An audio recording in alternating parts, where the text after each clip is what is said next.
waters before and the waters after, now and forever flowing, follow each other. That's a verse from an old Chinese poem expressing what they call the Tao, the way, course, or flow of nature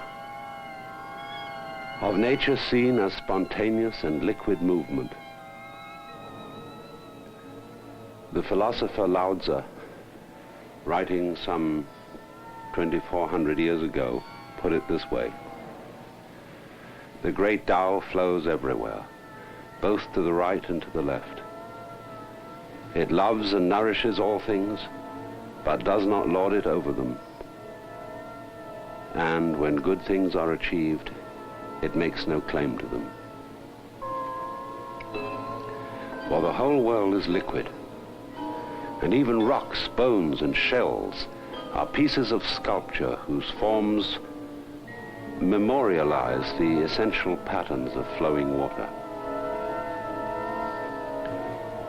In the West, we tend to think of the real as the solid, and our images of God are geological. Rock of Ages, cleft for me. Ein feste Burg ist unser Gott. A mighty fortress is our God.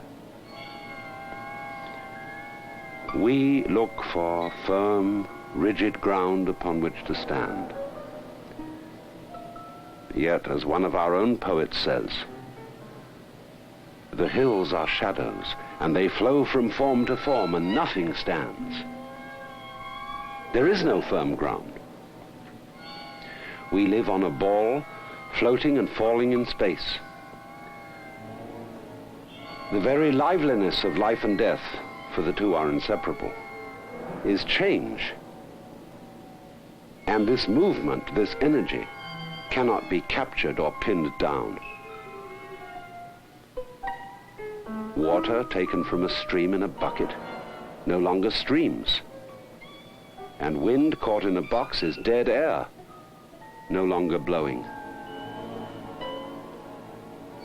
Therefore, we must get away from the idea that religion, that God is something to hold on to, upon which to take a stand.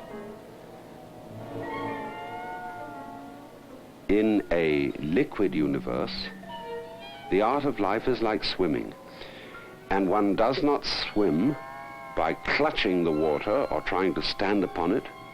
To swim, the body must relax into the water and float by the rhythm of breathing air out and in. Abandon then the ambition to define and fix everything, to shut the world up in boxes and pigeonholes labeled with words, and to hold on to yourself as a form of life which absolutely must and ought to survive. Go with the water. Go with the flow of things. You, yourself, are like a whirlpool, a temporarily constant pattern or dance in streaming liquid.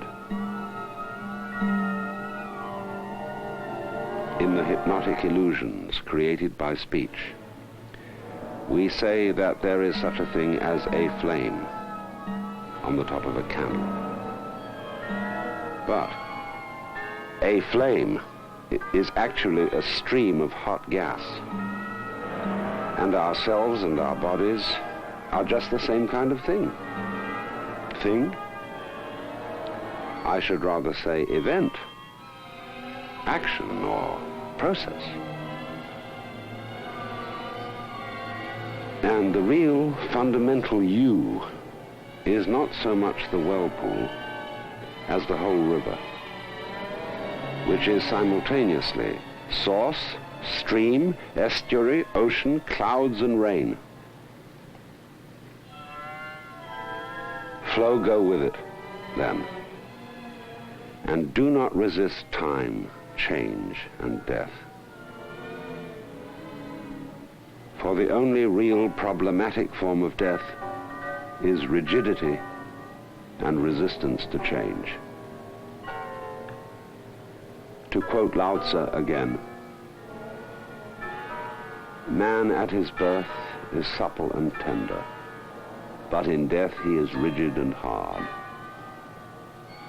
Plants, when young, are supple and soft, but when old, they are brittle and dry. Thus, suppleness and tenderness are the marks of life, whereas rigidity and hardness are the marks of death. The waters before and the waters after, now and forever flowing, follow each other.